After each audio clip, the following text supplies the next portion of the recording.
দেশে ১৯৬০ সাল থেকে শুরু হওয়া সম্ভাবনাময় জাহাজ ভাঙা শিল্পে মাঝে মধ্যেই দুর্ঘটনার খবর পাওয়া যায়। তেমন একটি দুর্ঘটনায় সম্প্রতি ৯ শ্রমিকের মৃত্যুতে আবারও প্রশ্নের মুখে পড়েছে শিল্পটি। এ ধরনের দুর্ঘটনার জন্য শুধুই শিপ ব্রেকিং ইয়ার্ড মালিকরা দায়ী, নাকি আরও কোনো পক্ষের দায় রয়েছে এর পেছনে? এসব প্রশ্নের উত্তর খুঁজেছেন শামসুল হক হায়দরি, ক্যামেরায় ছিলেন সুমন গোস্বামী। চট্টগ্রামের সমুদ্র উপকূলে আছে প্রায় ৮৪টি ship breaking and recycling yard. এসব ইয়ার্ডে জাহাজ কাটার কাজটি যথেষ্ট শ্রমসাধ্য এবং ঝুঁকিপূর্ণ। কয়েক টন ওজনের ইস্পাত কাটা, সেগুলো উপর থেকে নামানো, এসব হাড়ভাঙা খাটুনির কাজে বিভিন্ন সময় জাহাজ থেকে পড়ে বা লোহার চাপার মতো দুর্ঘটনায় মৃত্যু হয় হতভাগ্য শ্রমিকের। জাহাজ ভাঙা শিল্প একটা heavy job. Guideline, policy, rules এবং আমাদের যে বিধিমালাগুলো আছে সেগুলো মেনে চলতে হবে।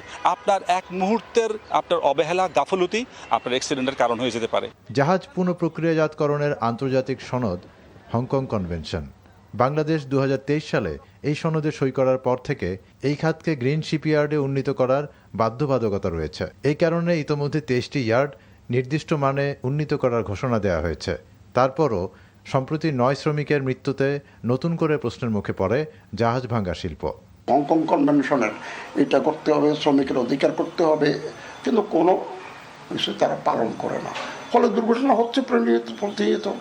সমুদ্রের জল দূষণ হচ্ছে, জেলেরা মরছে এবং তার কাজ বেকার হচ্ছে, কাজ হারাচ্ছে। আমার জীবন ধ্বংস করবে সেটা থাকবে কিনা আমি সন্দেহ প্রকাশ করি। গত এক দশকে বিভিন্ন ইয়ার্ডে দুর্ঘটনার শিকার হয়ে প্রাণ হারিয়েছেন শতাধিক শ্রমিক। এসব ঘটনাকে অনাকাঙ্ক্ষিত বলছেন শিপইয়ার্ড মালিকরাও। আমাদের মনে হচ্ছে এখন সময় এসেছে চ্যালেঞ্জ করা সেই প্রিভিয়াস ওনারকে। ওরা যে সার্টিফিকেশন দিল সেটা কিসের ভিত্তিতে দিল, আর ওই সার্টিফিকেশনের উপর নির্ভর করে কিন্তু বাংলাদেশের অনেকগুলো বডি ইনভলভ, পরিবেশ অধিদপ্তর, এক্সক্লুসিভ, ফায়ার ডিপার্টমেন্ট, ওরাও কিন্তু সার্টিফিকেশন দেয় আমাকে যে এই জাহাজটা নিরাপদ জাহাজ কাটার জন্য। ওরা সার্টিফিকেশন না দিলে আমি জাহাজের মধ্যে কিন্তু একটা কলমও লাগানোর সুযোগ নাই, অধিকারও নাই। জাহাজ ভাঙার কাজে মারা গেলে শ্রমিকদের পরিবারের জন্য ৭ লাখ টাকা করে অর্থ সহায়তার নিয়ম রয়েছে। এবারের দুর্ঘটনায় নিহত শ্রমিকদের পরিবারকে ১০ লাখ টাকা করে সহায়তা দিতে বলেছে সরকার। NTV news desk. বৈষম্য বিরোধী ছাত্র আন্দোলনের সময় মানবতা বিরোধী অপরাধের মামলায় কার্যক্রম নিষিদ্ধ আওয়ামী লীগের সাধারণ সম্পাদক ওবায়দুল কাদের সহ ৭ জনের বিরুদ্ধে অভিযোগ প্রমাণে সক্ষম হয়েছে প্রসিকিউশন। এমন দাবি করে আসামিদের সর্বোচ্চ শাস্তি চেয়েছেন ট্রাইব্যুনালের চিফ প্রসিকিউটর আমিনুল ইসলাম। সোমবার এক প্রশ্নের জবাবে তিনি বলেন, শেখ হাসিনা ভারতে কোন স্ট্যাটাসে আছেন তা এখনও জানে না বাংলাদেশ। আইনি লড়াইয়ে তাকে ফেরানো হবে বলে আশা প্রকাশ করেন চিফ প্রসিকিউটর। শেখ হাসিনাকে দেশে ফিরিয়ে আনতে বাংলাদেশ সরকার ইতোমধ্যে ভারতের কাছে প্রত্যর্পণের আবেদন করেছে। আইনি প্রক্রিয়ার মাধ্যমেই তাকে দেশে ফিরিয়ে আনার প্রয়োজনীয় পদক্ষেপ নেওয়া হয়েছে বলেও জানান তিনি। দীর্ঘদিন পলাতক থাকার পরে দেখেন, আন্তর্জাতিক অপরাধ ট্রাইব্যুনাল এই জুলাই আন্দোলনে তাদের একটি বড় ভূমিকা ছিল এবং তাদের ভূমিকার কারণে ১৪০০ লোক শহীদ হয়েছে, প্রায় ৩০,০০০ লোক পঙ্গুত্ব বরণ করেছে। সেই কারণে ওই জনাব ওবায়দুল কাদের সহ যে ৭ জন, তাদের বিরুদ্ধে ট্রাইব্যুনালে পর্যাপ্ত সাক্ষ্য প্রমাণ উপস্থাপন করা হয়েছে এবং আমরা বিশ্বাস করি যে তারা যে অপরাধ করেছে সেই অপরাধের দায় তাদেরকে নিতে হবে এবং সেখানে ট্রাইব্যুনাল তাদেরকে সর্বোচ্চ শাস্তি দেবেন বলে আমরা প্রত্যাশা করি। এখন থেকে ব্যাটারি চালিত অটোরিকশা সৌর বিদ্যুতের মাধ্যমে চার্জ দিতে হবে, অন্যথায় নিবন্ধন পাবে না বলে জানিয়েছেন স্থানীয় সরকার প্রতিমন্ত্রী মীর শাহে আলম। তিনি বলেন, অটোরিকশার নিবন্ধন দেবে সিটি কর্পোরেশন। রাজধানীতে ৮টি জোনে ভাগ করে ৮ রঙে চলবে এই রিকশা। পর্যায়ক্রমে ১৩টি জোনে ভাগ করা হবে। সচিবালয়ে স্থানীয় সরকার বিভাগের আওতাধীন প্রতিষ্ঠানসমূহের সৌর বিদ্যুৎ ব্যবহার সংক্রান্ত সভা শেষে এসব কথা বলেন তিনি। মীর শাহে আলম বলেন, বিদ্যুৎ সাশ্রয়ে পৌরসভা সহ সরকারি দপ্তরগুলোতে নবায়নযোগ্য জ্বালানি ব্যবহারের সিদ্ধান্ত হয়েছে। নির্বাচিত প্রতিনিধি ছাড়া স্থানীয় সরকার প্রশাসন পুরোপুরি সেবা নিশ্চিত করা সম্ভব নয় জানিয়ে প্রতিমন্ত্রী বলেন, চলতি অর্থ বছরের মধ্যে 5টি স্থানীয় সরকার নির্বাচন করা হবে। ধরেন আমাদের সিটি কর্পোরেশন 13টি, তাদের অধীনস্থ অনেক অফিস রয়েছে। জেলা পরিষদ 61টি, তাদের অধীনে আবার ডাকবাংলো রয়েছে 526টি, অডিটোরিয়াম হল রয়েছে 163টি, এরপরে উপজেলা পরিষদ কমপ্লেক্স রয়েছে আমাদের 503টি। এই সমস্ত প্রতিষ্ঠানগুলোকেই নবায়নযোগ্য জ্বালানির আওতায় এবং এই সৌর বিদ্যুতের আওতায় নিয়ে আসার জন্য আমরা প্রাথমিক সিদ্ধান্ত আজকে গ্রহণ করেছি যে ব্যাটারি চালিত ই রিক্সাগুলি আমাদের স্থানীয় সরকার মন্ত্রণালয়ের অধীনে সিটি কর্পোরেশন এবং পৌরসভার আওতায় আমরা রেজিস্ট্রেশনের আওতায় নিয়ে আনতেছি এবং সেখানে কিছু শর্ত দেওয়া হবে যে তারা যে রিচার্জ করবে এই রিচার্জটি অবশ্যই সৌর বিদ্যুতে হতে হবে। আন্তর্জাতিক অপরাধ ট্রাইব্যুনালের চিফ প্রসিকিউটর আমিনুল ইসলাম বলেছেন, ক্ষমতাচ্যুত প্রধানমন্ত্রী শেখ হাসিনা ভারতে কোন স্ট্যাটাসে আছেন তা জানে না বাংলাদেশ। আইনি প্রক্রিয়ার মাধ্যমেই তাকে দেশে ফিরিয়ে আনার প্রয়োজনীয় পদক্ষেপ নেওয়া হয়েছে বলেও জানান তিনি। সকালে সাংবাদিকদের প্রশ্নের জবাবে এসব কথা বলেন আমিনুল ইসলাম। তামজিদ সুমনের রিপোর্ট। 1971 সালে মানবতা বিরোধী অপরাধের মামলায় 2013 সালে মাওলানা আবুল কালাম আজাদকে মৃত্যুদণ্ড দেয় ট্রাইব্যুনাল। এরপর থেকেই পলাতক ছিলেন তিনি। তবে 5 আগস্ট আওয়ামী লীগ সরকারের পতনের পর তিনি প্রকাশ্যে আসেন এবং সরকারের কাছে ফাঁসির সাজা স্থগিত চান, সেই সাথে আপিলও করেন। সোমবার আপিল বিভাগে আবুল কালাম আজাদের মামলায় আপিল গ্রহণযোগ্য হবে কিনা তার শুনানির দিন ধার্য ছিল, কিন্তু এদিন জানা যায় আপিল বিভাগে ফাঁসির রায় 1 বছরের জন্য স্থগিতের আবেদন করেছেন তিনি। সেই সাথে সংবিধানের 104 অনুচ্ছেদ অনুযায়ী কমপ্লিট জাস্টিস চেয়েছেন তিনি। আমরা কাউকে টার্গেট করে আমাদের শুনানি না, আমরা আইন অনুযায়ী যেটুকুন যা বক্তব্য তাই। আইন অনুযায়ী কোনো আপিল 30 দিনের পরে মেনটেনেবল না। এই পর্যন্ত ট্রাইব্যুনালের জাজমেন্টের বিরুদ্ধে 30 দিন পরে মেয়াদ উত্তীর্ণ হওয়ার পরে কোনো আপিল এই পর্যন্ত গ্রহণযোগ্য হয় নাই এবং আমরা বিশ্বাস করি যে এই আপিলটিও যেটা মৌলানা আবুল কালাম আজাদ ফাইল করেছেন এইটিও রক্ষণীয় নয় এবং এটিও ডিসমিস হবে। বাংলাদেশের ইতিহাসে কোনো নজির নেই, বিশ্বের ইতিহাসেও সেরকম কোনো নজির নেই যে সমস্ত জায়গায় কমন ল অ্যাপ্লিকেবল, যে কোনো আসামিকে এভাবে না শুনে মৃত্যুদণ্ড দেওয়া হয়। আমাদের মৌলানা আবুল কালাম আজাদের কেসের ক্ষেত্রে আমরা যেটা বলবো, ওনার উপরে অন্যায় করা হয়েছিল সে সময় মৃত্যুদণ্ড দিয়ে, সেটার আমরা ন্যায় বিচার চাই। এদিন শেখ হাসিনার প্রসঙ্গ উঠে আসে।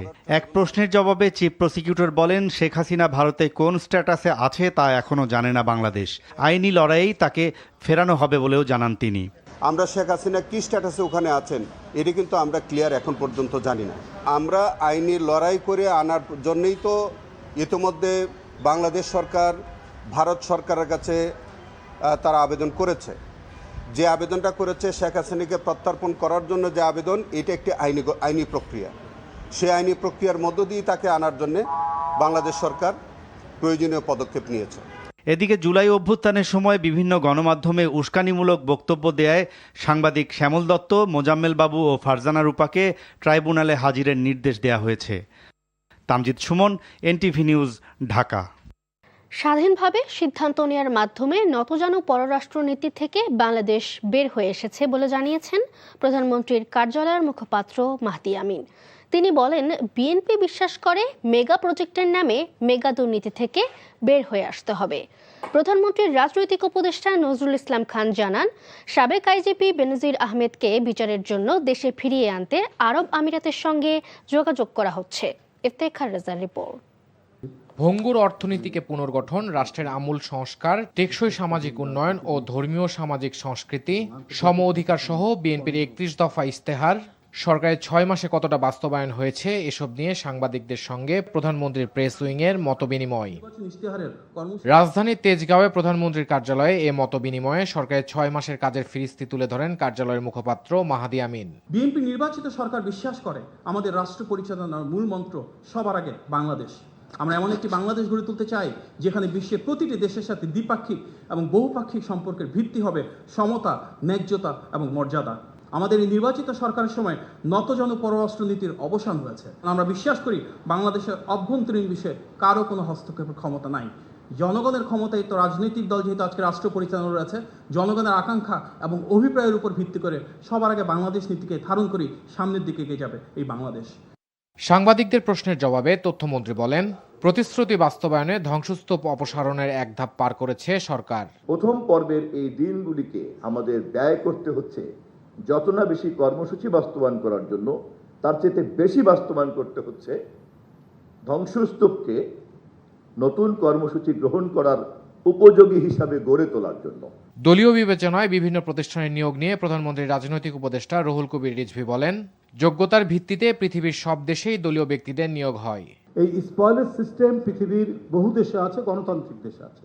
আপনাদের দেখার বিষয় বা গণমাধ্যমের যে বিষয়টি দেখার যে সে ওই জায়গার জন্য কোয়ালিফাইড কিনা, তার কোনো একটা ভালো বিশ্ববিদ্যালয় বা ভালো শিক্ষা প্রতিষ্ঠান, আলমা মাটার যেটাই বলি না কেন, সেখান থেকে তার মানে ডিগ্রি আছে কিনা, সে কমপক্ষে তার স্ট্রং কমন সেন্স আছে কিনা, এগুলো হচ্ছে বিবেচ্য বিষয়, কিন্তু এবং সে কাজ করার যোগ্য কিনা। পলাতক সাবেক আইজিপি বেনজির আহমেদকে বিচারের জন্য দেশে ফিরিয়ে আনার বিষয়ে কথা বলেন প্রধানমন্ত্রীর রাজনৈতিক উপদেষ্টা নজরুল ইসলাম খান। তার অনেক কুকর্মের তথ্য আপনারাই প্রকাশ করেছেন। তিনি একজন আসামি। আইনি প্রক্রিয়ায় যাতে তিনি খুব কোনো সুবিধা না পান, সেই জন্য সেখানকার আইনি প্রতিষ্ঠানকে পর্যন্ত নিয়োগ দেওয়া হয়েছে। সকল প্রতিকূলতা পেরিয়ে সরকার তার প্রতিশ্রুতি বাস্তবায়নে অঙ্গীকারবদ্ধ বলেও জানান তিনি। Iftekhar Reza, NTV news, Dhaka. গত 6 মাসে আইন শৃঙ্খলা পরিস্থিতির দৃশ্যমান উন্নতি হয়েছে দাবি করে স্বরাষ্ট্রমন্ত্রী সালাউদ্দিন আহমদ বলেছেন, জনপ্রত্যাশা পূরণে আরও কিছু সময় প্রয়োজন। আল কায়দার তৎপরতা নিয়ে জাতিসংঘের প্রতিবেদনকে অনুমান নির্ভর মন্তব্য করে তিনি বলেন, বিষয়টি সরকার আমলে নিচ্ছে না। আর অর্থমন্ত্রী আমির খসরু মাহমুদ চৌধুরী বলেছেন, চলতি বছরের মধ্যে নতুন পে স্কেল বাস্তবায়ন করা হবে। দুপুরে সচিবালয়ে অর্থ মন্ত্রণালয়ের Bangladesh judicial service pay commission 2025-এর প্রতিবেদন সংক্রান্ত সুপারিশ প্রণয়ন কমিটির সভা শেষে এসব কথা জানান তারা। খান আলামিনের রিপোর্টে দেখুন বিস্তারিত। সরকারের 180 দিন পূর্তি উপলক্ষে সচিবালয়ে ছিল ব্যস্ততা। অর্থ মন্ত্রণালয়ে বৈঠক শেষে সাংবাদিকদের মুখোমুখি হন স্বরাষ্ট্র ও অর্থমন্ত্রী। এ সময় গত 6 মাসে আইন শৃঙ্খলা পরিস্থিতির উন্নতি হয়েছে বলে জানান স্বরাষ্ট্রমন্ত্রী। আইন শৃঙ্খলা নিয়ে সন্তুষ্টির বিষয়টা জনগণ বলবে। আমরা তো সবসময় বলবো আমরা আইন শৃঙ্খলা পরিস্থিতি উন্নত করতে পেরেছি, তবে জনপ্রত্যাশা অনুযায়ী উন্নীতকরণের জন্য আরও সময় লাগবে। আমাদের এখন মাত্র 6 মাস পার হলো, এর মধ্যে আমরা অনেক সংস্কার কাজ করেছি এবং আইন শৃঙ্খলা রক্ষাকারী বাহিনীর প্রশংসনীয় বিভিন্ন উদ্যোগ আপনারা দেখতে পেয়েছেন। বাংলাদেশে আল কায়দার তৎপরতা নিয়ে জাতিসংঘের প্রতিবেদন সম্পর্কে মন্ত্রী বলেন, অনুমান নির্ভর প্রতিবেদনের ওপর সরকার নির্ভর করতে পারে না। আমরা এগুলো আমলে নিচ্ছি না, রিপোর্টও এখনো পড়িনি। তাছাড়া আমি যতটুকু শুনেছি পত্রিকান্তরে, সেটা ওখানে বলা হয়েছে যে তারা একটা এজিউম করেছে আর কি, এটা অনুমান করেছে যে এরকম হতে পারে। তো অনুমান নির্ভর কোনো রিপোর্টের উপর আমরা তো অ্যাকশন করতে পারি না। অর্থমন্ত্রী জানান, আলোচনা পর্যালোচনা শেষে চলতি বছরই নতুন পে স্কেল বাস্তবায়ন করা হবে। পে কমিশনের অনেকগুলো দিক আছে, তো আমরা সবগুলো বিবেচনা করছি এবং আজকে আমরা আলোচনা হয়েছে, দীর্ঘ আলোচনা হয়েছে, আরও অধিকতর আলোচনার প্রয়োজনীয়তা আছে বিধায় আজকে পরে আমরা আবার বসবো। এবছরের মধ্যে হবে, সবই হবে। পূর্ণাঙ্গ ও চূড়ান্ত সিদ্ধান্ত গ্রহণের পর বিস্তারিত তথ্য দেওয়ার কথাও জানান আমির খসরু মাহমুদ চৌধুরী। খান আলামিন, এনটিভি নিউজ, ঢাকা।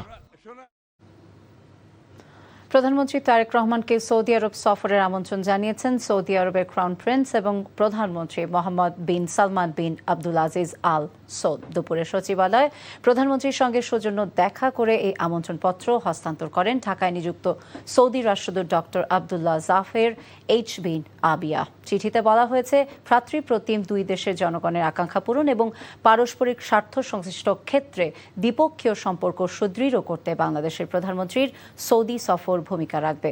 সফরের মূল লক্ষ্য দ্বিপক্ষীয় সম্পর্ক উন্নয়নের বিভিন্ন উপায় নিয়ে আলোচনা করা এবং আঞ্চলিক ও আন্তর্জাতিক গুরুত্বপূর্ণ ইস্যুতে পারস্পরিক মত বিনিময় করা।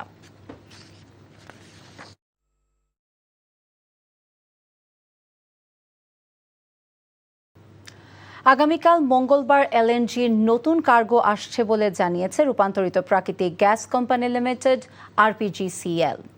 আজ এই তথ্য জানায় সংস্থাটি। এর আগে সামিট এলএনজি টার্মিনাল থেকে জাতীয় গ্রিডে তরলীকৃত প্রাকৃতিক গ্যাস সরবরাহ আবার শুরু হয়েছে। বিকেল 5টার দিকে সামিটের ভাসমান এলএনজি টার্মিনালে FSRU এলএনজি মজুদ শেষ হয়ে গেলে গ্যাস সরবরাহ বন্ধ হয়ে যায়। এরপর আজ নতুন কার্গো আসার পর পুনরায় সরবরাহ শুরু হলো। এদিকে কারিগরি ত্রুটির কারণে মহেশখালীতে এক্সেলারেট এনার্জি পরিচালিত অপর ভাসমান টার্মিনাল থেকে সক্ষমতার চেয়ে কম গ্যাস সরবরাহ হচ্ছিল। এমন সময় সামিটের সরবরাহ বন্ধ হওয়ায় গ্যাস সংকট আরও তীব্র হয়। গণমাধ্যমের স্বাধীনতা ক্রমেই সংকুচিত হয়ে আসছে বলে অভিযোগ করেছেন এনসিপির আহ্বায়ক এবং বিরোধী দলীয় চিফ হুইপ নাহিদ ইসলাম। বলেন, উপদেষ্টা থাকাকালীন সুযোগ থাকলেও নানা সীমাবদ্ধতায় বেশি কিছু করা সম্ভব হয়নি।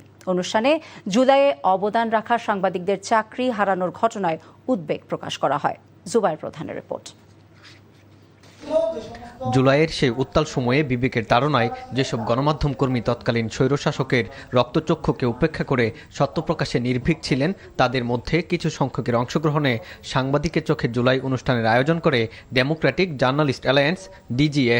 জুলাইয়ের পরে যে সংগ্রামটা, জুলাইয়ের সে সময়কার সাংবাদিকতার চ্যালেঞ্জের কথা তুলে ধরেন বক্তারা। আর এমন একটা শক্তির এগেনস্টে সবাই রিপোর্ট করতেছে, তার এগেনস্টে লেখা মানে হচ্ছে আপনি একটা ধর্মযুদ্ধে নামা। যারা ন্যায়ের পক্ষে ছিল তারা জয় হয়েছে। ব্রিলিয়ান্ট, মানে জুলাই সময় যারা জার্নালিজম করেছেন তারা তাদের ভয়টাকে পকেটের মধ্যে রেখে গেছিলেন। জুলাই বিপ্লবের পক্ষে যে সমস্ত সাংবাদিকরা ভূমিকা রেখেছেন, বিভিন্ন গণমাধ্যম থেকে তাদেরকে চাকরিচ্যুত করা হচ্ছে। সরকারকে বড় দায়িত্ব পালন করতে হবে। সরকার যদি পালন না করে, তাহলে জুলাই যদি ব্যর্থ হয়, তাহলে এই জুলাই আবার ফিরে আসবে। এই সময় 16 জুলাইয়ের প্রতিবন্ধকতা মারিয়ে এনটিভির সাহসী ভূমিকার কথা তুলে ধরেন এনটিভির প্রধান বার্তা সম্পাদক ফখরুল আলম খান কাঞ্চন। উঠে আসে রংপুরে আবু সাঈদের গুলিবিদ্ধ হওয়ার ঘটনা। গুলি করছে পুলিশ, ছাত্ররা দৌড়াদৌড়ি করছে, এরকম একটি অবস্থা। সিদ্ধান্ত নিলাম অন্যান্য কলিগদের সাথে কথা বলে আমি সরাসরি লাইভে চলে গেলাম। এই আবু সাঈদকে গুলি করে হত্যার দৃশ্যটা আমরা শুধুমাত্র এনটিভি লাইভে প্রচার করেছি। গণমাধ্যম সংস্কারের জন্য কমিশন গঠন করা হলেও এর সুপারিশ বাস্তবায়নে দৃশ্যমান অগ্রগতি নেই উল্লেখ করে এনসিপির আহ্বায়ক নাহিদ ইসলাম বলেন, গণভোট সংক্রান্ত গুরুত্বপূর্ণ সুপারিশ বাস্তবায়ন না হওয়ায় এই কমিশনের দাবিও আড়ালে পড়ে গেছে। সাংবাদিকদের সুরক্ষা আইন সহ অনেকগুলা ভালো পলিসি এসেছিল, সেগুলা এই সরকারের বাস্তবায়ন করা যাতে সরকার করে, সেই কমিশন অনুযায়ী সেই দাবি আমরা জানাচ্ছি। এখন টিভির 4 জন সাংবাদিকের কথা আমরা পার্লামেন্টেও বলেছি। তাহলে এই কাজগুলো যাতে, এই হয়রানিগুলো যাতে না করা হয়, সাংবাদিকদের সুরক্ষা যদি আমরা নিশ্চিত করতে না পারি, তাহলে তারা স্বাধীনভাবে কাজ করতে পারবে না। অনুষ্ঠানে স্বাধীন গণমাধ্যমের পাশাপাশি দেশের স্বার্থে সাংবাদিকদের দায়িত্বশীল ভূমিকা রাখার আহ্বান জানানো হয়। জুবাইর প্রধান, এনটিভি নিউজ, ঢাকা।